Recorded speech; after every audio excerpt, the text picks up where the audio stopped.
নমস্কার প্রিয় বিয়ার, আপনারা দেখছেন খবর তরঙ্গ। পরিবর্তিত বাংলাদেশে বাঙালির সংস্কৃতিতে সাম্প্রদায়িক বাধা নিষেধ হয়েই চলেছে। এবার বাঙালির অন্যতম সংস্কৃতি পয়লা বৈশাখের মঙ্গল শোভাযাত্রা নামে কাটছাঁট হলো। এবার শোভাযাত্রা বের হবে বর্ষবরণ আনন্দ শোভাযাত্রার নামে, কারণ সবার মঙ্গল শোভাযাত্রা আর বাংলাদেশের মানুষ চাইছেন না, চাইছেন সবার আনন্দে শোভাযাত্রা হোক।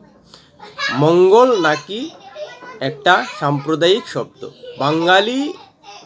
বাংলা ভাষার একটা শব্দ, সেটা সাম্প্রদায়িক দৃষ্টিভঙ্গিতে দেখা হচ্ছে, যেটা সত্যিই পরিতাপের বিষয়। প্রিয় বিয়ার, ভিডিওটি ভালো লাগলে সাবস্ক্রাইব করবেন, এতে আপনার ক্ষতি হবে না, কিন্তু আমাদের উপকার করে দেবেন। ঢাকায় মঙ্গল শোভাযাত্রা খুব বিখ্যাত। ঢাকা বিশ্ববিদ্যালয়ের চারুকলা অনুষদের তরফে এই মঙ্গল শোভাযাত্রা বের হয় এবং এটা খুবই পরিচিত হয়ে আসছিল। 1986 সালে ঢাকা বিশ্ববিদ্যালয় প্রথম মঙ্গল শোভাযাত্রা চালু করেছিল।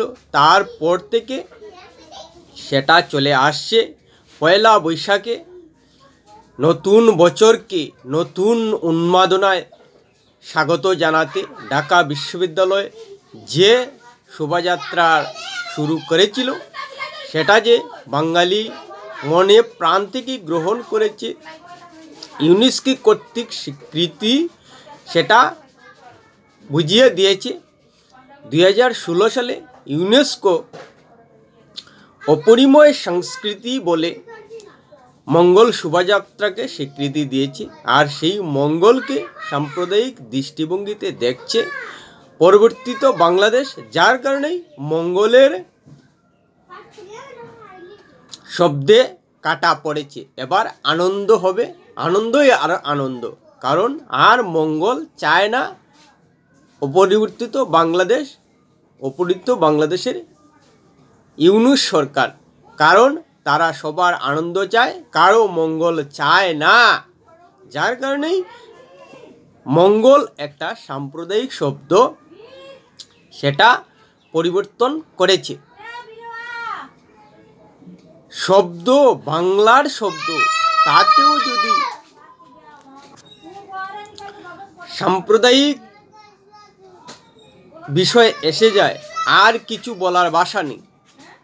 বাংলাদেশ কোন পর্যায়ে পৌঁছে গেছে, নিজের বাঙালি জাতির ভাষা, সেই ভাষাতেও তারা সাম্প্রদায়িক দিক খুঁজে পান। এর থেকে আর কিছু বলার নেই। আর মঙ্গল শোভাযাত্রায় বিভিন্ন মোটিভ বানিয়ে শোভাযাত্রায় অংশগ্রহণ করা হয়। তার মধ্যে রয়েছে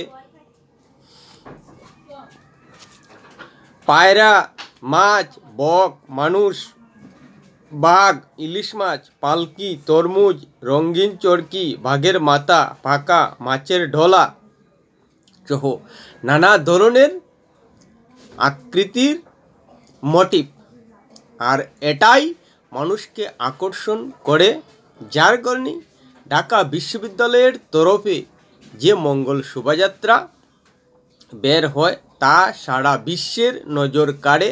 যার কারণে ইউনেস্কো সেই মঙ্গল শোভাযাত্রাকে স্বীকৃতি দিয়েছে একটা সুস্থ সংস্কৃতি বলে।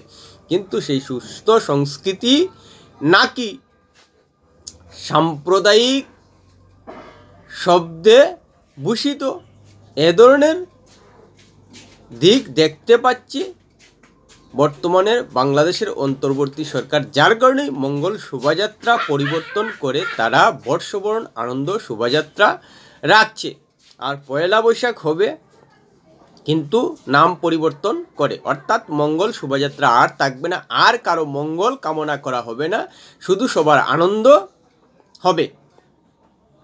এই হলো মানসিকতা। বাঙালি কোথায় যাচ্ছে বর্তমান বাংলাদেশের অন্তর্বর্তী সরকারে?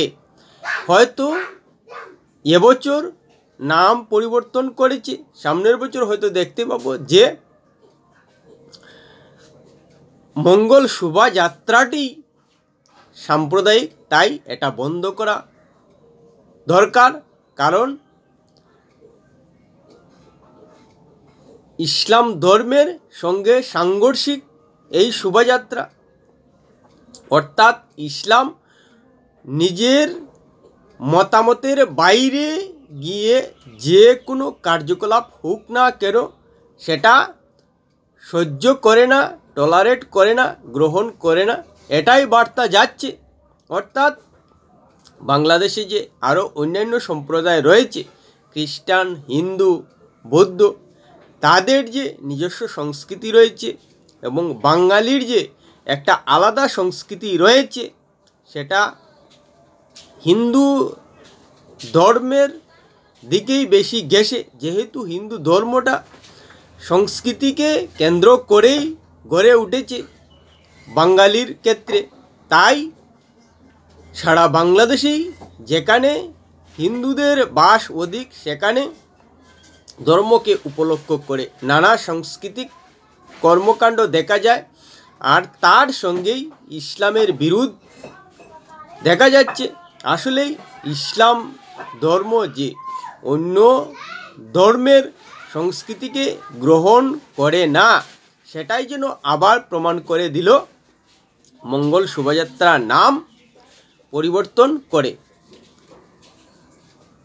সত্যিই ইসলাম ধর্ম সবাই বলে এত মহান, এত মহান, এত সর্বশ্রেষ্ঠ, সেই ইসলাম ধর্ম কেন অন্য ধর্মকে গ্রহণ করতে পারছে না স্বাভাবিকভাবে, অন্য ধর্মের সংস্কৃতিকে মেনে নিতে পারছে না স্বাভাবিকভাবে, সেই কথাটা কিন্তু তাদের মাথায় আসছে না।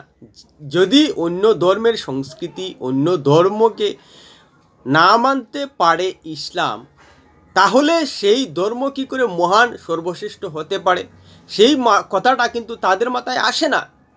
বলতে বাধ্য হচ্ছি, যদি সত্যিকার অর্থেই মঙ্গল শোভাযাত্রা নাম পরিবর্তনের ক্ষেত্রে ধার্মিক সংঘর্ষ থেকে থাকে, তাহলে মহান এবং সর্বশ্রেষ্ঠ ধর্ম যদি হয়েই থাকে ইসলাম, মেনেই নিচ্ছি তর্কের খাতিরে ইসলাম সর্বশ্রেষ্ঠ ধর্ম, তাহলে সেই মহান সর্বশ্রেষ্ঠ ধর্ম কেন অন্য ধর্মের সংস্কৃতিকে, অন্য ধর্মের অবদানকে মেনে নিতে পারছে না? তাহলে মহান কোথায় রইল? এটা তো সংকীর্ণ একটা নীতি হয়ে যাচ্ছে। অন্যদের রীতিনীতি, অন্যদের আচার আচরণ গ্রহণ করাটাই তো মহান, সর্বশ্রেষ্ঠ নীতি, সর্বশ্রেষ্ঠ মনের পরিচয়, সর্বশ্রেষ্ঠ দিকের পরিচয়।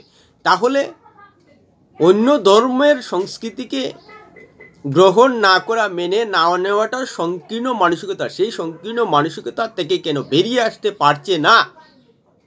তাহলে কেন এবং কিভাবে মহান এবং সর্বশ্রেষ্ঠ হতে পারে, সেই দিকটা কিন্তু ধর্মীয় পণ্ডিতদের মাথায় একবারও আসছে না। তারা নিজেদের মস্তিষ্ককে উন্নত করে ভাবতেই পারছে না যে যদি অন্য ধর্মের সঙ্গে, অন্য ধর্মের সংস্কৃতির সঙ্গে সংঘর্ষ এসে যায়, তাহলে এই ধর্মটা কি করে মহান হতে পারে, কি করে শ্রেষ্ঠ হতে পারে। আর বাঙালি একটা জাতি, সেটা ধর্ম পরিচয়ে আগে জাতি পরিচয়। তাই বাঙালি জাতির পরিবেশ, সার্বিক পরিস্থিতি বিবেচনা করেই মোটিভে ইলিশ মাছ, মাছের ডলই, বাঘ, বক, পায়রা, মানুষ, এসব মঙ্গল শোভাযাত্রায় অংশগ্রহণ করা হয়। অর্থাৎ বাঙালি জাতির যেসব বিষয় পরিবেশ থেকেই উঠে এসেছে, সেগুলোকেই তুলে ধরা হয়, যার কারণে ইউনেস্কো স্বীকৃতি দিয়েছে। আর এটা ধর্মের সঙ্গে সংঘর্ষ বলে নাম পরিবর্তন করতে হচ্ছে তাদের, বিশেষ করে বাংলাদেশের অন্তর্বর্তী সরকারের। আর এখানে বারবার মনে হচ্ছে যে নিজের বাঙালি জাতির যেসব বিষয় মঙ্গল শোভাযাত্রায় উঠে আসছে নাম পরিবর্তনের মাধ্যমে, সেগুলোকেই অসম্মান অবমাননা করা হচ্ছে। নিজে বাঙালি হয়ে বাংলা ভাষায় কথাবার্তা বলে বাংলা শব্দকে ধর্মের দৃষ্টিতে দেখে, যে ধর্ম বাংলা থেকে উৎপত্তি নয়, তাতে বাঙালির বাংলা ভাষার যে নিজের ভাষায়, যে নিজের মাতৃভাষায় কথাবার্তা বলেন, সেই ভাষার অপমান, সেই যে বাংলায় যুগ যুগ ধরে বসবাস করে আসছেন, সেই বাংলার অপমান ছাড়া আর কিছু নয়। কারণ মঙ্গল যে শব্দটা নিয়ে আপত্তি, সেটা কিন্তু বাংলারই একটা শব্দ। তাই নিজের মাতৃভাষাকেই অস্বীকার করছেন শুধু বাইরে থেকে আসা একটা ধর্মের দৃষ্টিভঙ্গি থেকে, যা সত্যি বাংলার মানুষ হিসেবে, বাঙালি হিসেবে বাংলা ভাষা নিয়ে কথা বলা হিসেবে অসম্মান এবং অবমাননা করছেন, যেটা শুধু ধর্মীয় সংকীর্ণতার কারণে বাঙালির যে অসম্মান এবং অবমাননা হচ্ছে বুঝতে পারছেন না। সত্যি দুঃখজনক এবং দুর্ভাগ্যজনক যে সংকীর্ণ মানসিকতার কারণে বাঙালি সংস্কৃতি থেকেই যে মঙ্গল শোভাযাত্রার উৎপত্তি হয়েছিল, সেটা স্বীকার করতে পারছে না সংকীর্ণ মানসিকতায় পরিপূর্ণ অন্তর্বর্তী সরকার, যা নিন্দনীয় বলা যায়। প্রিয় বিআর ভিডিওটি ভালো লাগলে লাইক শেয়ার কমেন্ট করুন।